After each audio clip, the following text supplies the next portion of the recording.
What's up, Fly Gang? It's your boy Deezy, and I'm back with another video. Man, as you can see by the title and the thumbnail, we're definitely about to get into this video. But what a coinkydink though, that I'm sitting here watching CJ So Cool. Let me pause this. Pretty much are going through the same thing where we both cannot see our kids. So let's get into this video. All right, as you see, I bought some popcorn to the party. Hopefully y'all sitting down eating y'all popcorn, man. This is about to be an interesting one, man. All right, let's get into this video. So it's a hard topic for me, but we're gonna talk about it. I think it needs to be talked about. I think I have a little bit of voice when it comes to YouTube and people actually watch my videos. If you all can share this video, man, get it out there for the fathers. I'm speaking for all the fathers out there that is going through what I'm going through. So first, I'm gonna go back and talk about my daughter. We're gonna talk about how it all started. Me and her mom, we got married. Then we had Dallas, which is my daughter. Of course, my ex had a C-section. I was there for the whole C-section, was there pretty much the whole time. And what happened was she had a C-section because she was supposed to get her labor induced, and the doctor didn't do it. She actually told the doctor to induce her labor, and she did it. And so we had to go into emergency C-section for my daughter to come out. From day one, I was there. I was the first one to feed my daughter. I was the first one to see my daughter. Fast forward, my daughter came home. She was a daddy's girl from the jump, man. Just playful with each other. You know, everything we did together, yo. Like, if you seen her, you seen me. If you seen me, you seen her. It was just like that, man. So she's 8 now, and it's been really 7.5 years where I was always in her life, never to leave her side. Finally, me and my ex-wife did not work out. We was together for 10 years, married for 5, and it just wasn't working out. Something that, you know, that life, it happens. And for me, I thought she would be a better mom and allow Dallas to continue to see me. So I found out, mind you, I was living in Virginia. She was living in Virginia. When I left her, I found out that she was leaving Virginia. She told me she was leaving Virginia. I wasn't okay with it, but I accepted it. And she was taking my daughter. And for me, I'm like, yo, what's going on? I mean, she was going to better her future, something that I want everybody to do, but I still wanted to see my daughter. That was the main priority, my main purpose. I still wanted to see my daughter. The only thing, if she wouldn't have left, I would have still been in Virginia. I wouldn't have moved to Houston, but she went on and moved to New Mexico. You know, while I was, you know, if you could see, you could go back and see a couple of my videos where I did a little bit of time. You know, I kept in contact with my daughter that whole time. Maybe I did 6 months, 4 to 5 months of that I kept in contact with my daughter. And if I didn't, it was always a problem due to my ex. So I talked to my daughter while I was locked up. And then, so I come home. Before I come home, she tell me, okay, I'm gone. I live in New Mexico now. And I have text messages. I have everything to prove that I wanted to still see my daughter. I was not okay with her leaving, but I was accepting of it. But all I wanted was to be able to still see Dallas.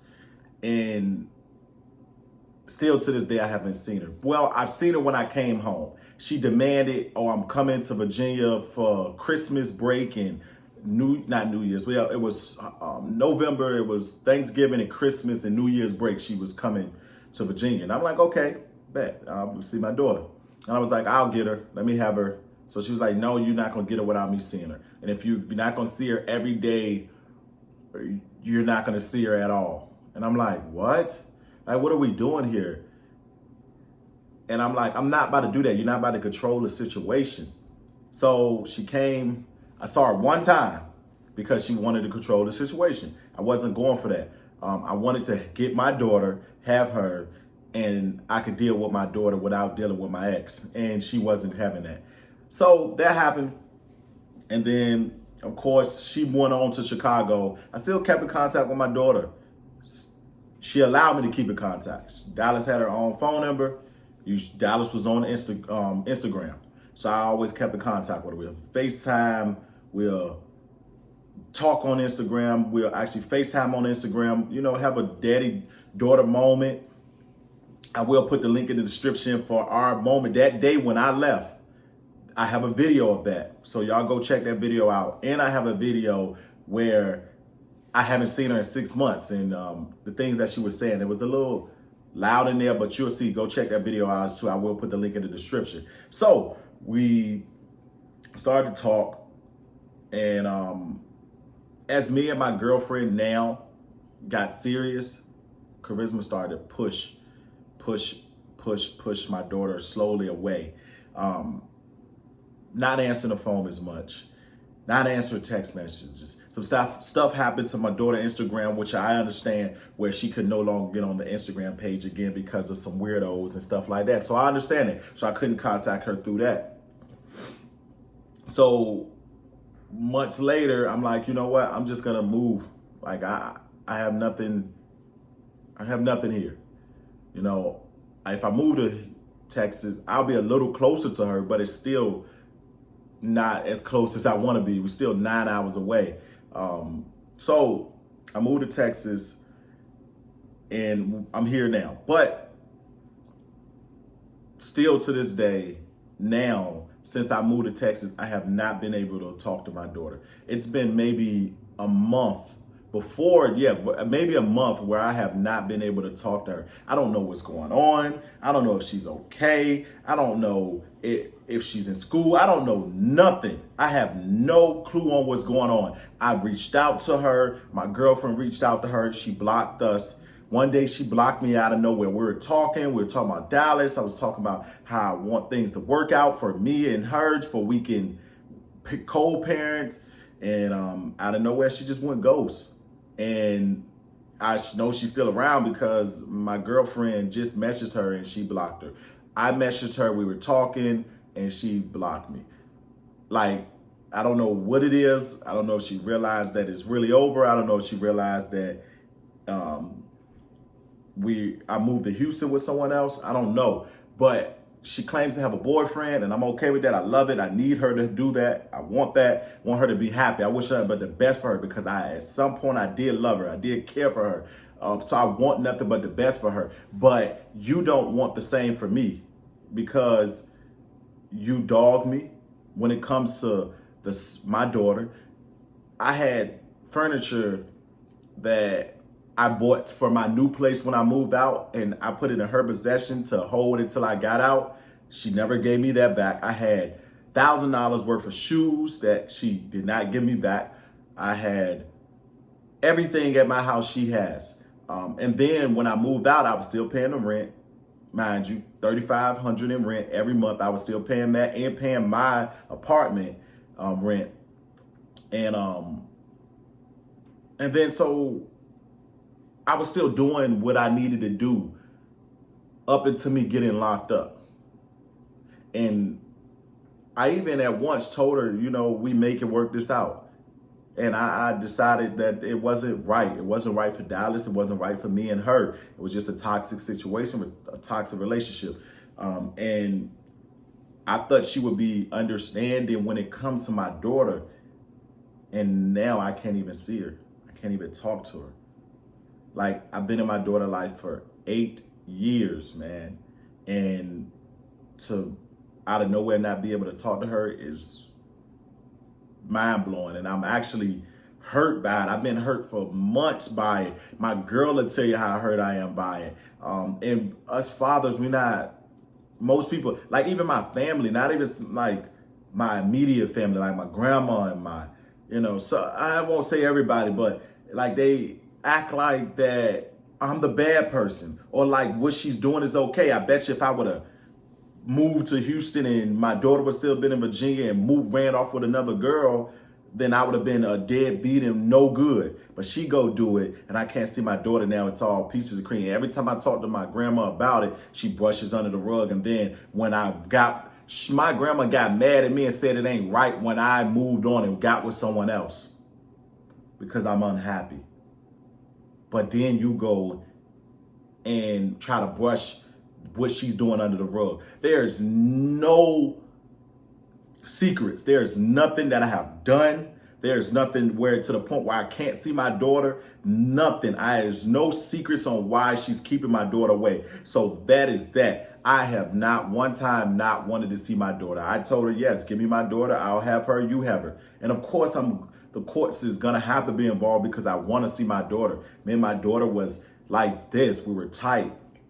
And I want that bond and that again. So I hope and pray that you all fathers that are going through the same thing, not because you moved away and you don't care about your kids, really for the fathers out there that really want to be in their child's life, man, it's time to speak up, man, because it's not always the father that is wrong.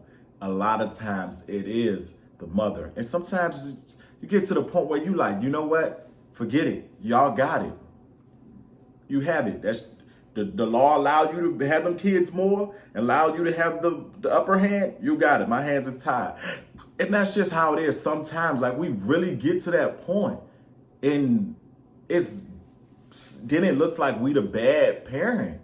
And they don't see what's really going on. They don't see what's really going on. And it's sad because I'm not that type of father with my daughter. I love her to death. Want to see her. Here's a couple of pictures from when she was a baby, from when we were together. All of this stuff. Like, look at that. Happy kid. I miss her. I love her. And it's something that I pray and hope get better. And this world is crazy, man. I don't know what's going on. I want my daughter to be good. I want her to be safe, happy. I want to spend those times with her. Like she's 8 years old. She has so much life ahead of her, and I want to be part of it. And it's not right. And hopefully things, get better. I just felt like I had to speak out because everybody in the world that know this situation probably like, oh, he's a deadbeat. But then everybody in the world that know other father's situation probably think they deadbeats and they can't speak out. And here I'm speaking out, and I hope this video one day go viral so you all understand that what I'm going through is real and it's not always the father. So y'all, I'm going to speak for the mothers, not speak for the brothers, but speak to the mothers out there. Right? If your significant other don't work, don't put the child involved. It's messing up the child more than it's messing up you. Put your pride to the side, understand that where you went wrong at, and allow that father to see that kid. You cannot do that to these kids.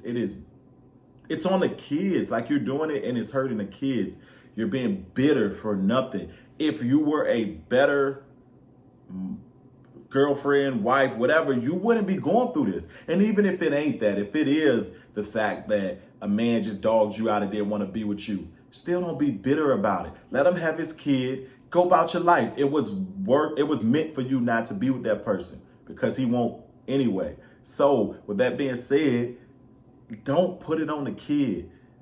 You had kids with that person. If he ain't doing nothing bad to that kid, if he ain't a bad person all in all, don't do that to the father. Don't do that to the kid. Allow that kid to see that father. Allow that kid, because to be honest with you, man, a lot of people are broken because the mom are trying to be fathers. You can't raise a man. I don't think a woman at all can raise a man. And I'm a living proof of that. I didn't have my dad. My grandma raised me. Yes, I'm a better man, but that was all from trial and error. Like really, it's so many of us that don't overcome those trials and errors in life. So like I said, female, y'all definitely keep that in mind. And just be more respectful when it comes to that kid and that father. Because we love our kids too. Don't always be like, I'm a single mother. No, you're a single woman. You ain't a single mother. You're a single woman. Some of y'all, don't get me wrong, you are. Some men just not there for their kids. And I can say this, I have a son, and the situation I could go back and back for that, to that. Like, I'm not happy about the situation in the past, and I ain't happy about the situation that just happened. So for me, my hands is tied. You got it. That's your kid. You got it. Live it. Do what you do. You wanna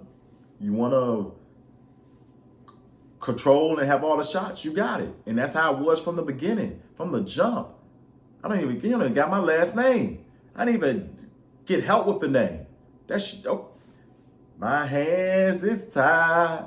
What do you wanna do? No, I can't sing. But yeah, so at the end of the day, man, it's just sad on how these things work, man, and how it operates, bro. It's sad, man. So that being said, man, this video is over. I really appreciate y'all for coming to watch this video. A bittersweet moment, because I know one day I'm gonna get my daughter back, man. I appreciate y'all watching this video all the way through. If you have not joined the Fly Gang, definitely go down that subscribe button, turn on all post notifications, join the Fly Gang. Till next time, your boy Deezy is out.